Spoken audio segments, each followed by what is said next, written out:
వేడి వేడి అన్నం పప్పు నెయ్యి ఎవరికి ఇష్టం ఉండదు చెప్పండి. ఈరోజు మనం ఈజీగా 10 నిమిషాల్లో అయిపోయే వంకాయ పప్పుని కుక్కర్లో ఎలా చేయాలో చూద్దాం రండి. ముందుగా కుక్కర్లో 1 గ్లాస్ కందిపప్పుకి 3 గ్లాసులు వాటర్ తీసుకోండి. అలాగే మీ కారానికి తగినట్టు పచ్చిమిర్చి కూడా వేసుకోండి. 2 టమాటా ముక్కలు, చిటికెడంత పసుపు, అలాగే హాఫ్ టీ స్పూన్ ఆయిల్ కూడా వేసుకోండి.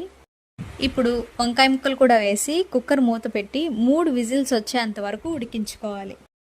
పప్పు ఉడికిన తర్వాత అందులో తగినంత ఉప్పు, చిన్న నిమ్మకాయ సైజ్ అంత చింతపండు వేసి పప్పుని మెత్తగా ఎనుపుకోవాలి. ఇప్పుడు పోపు కోసం స్టవ్ పైన ప్యాన్ పెట్టి ఆయిల్ వేసి కాగిన తర్వాత ఎండుమిర్చి, పోపు దినుసులు, వెల్లుల్లిపాయలు, అలాగే ఉల్లిపాయలు, కరివేపాకు వేసి వేయించుకోవాలి. ముందుగా ఎనిపి పెట్టుకున్న పప్పుని ఈ పోపులో వేసి చివరిగా కొత్తిమీర వేసి ఒక 5 నిమిషాల తర్వాత స్టవ్ ఆఫ్ చేసుకుంటే మన పప్పు రెడీ.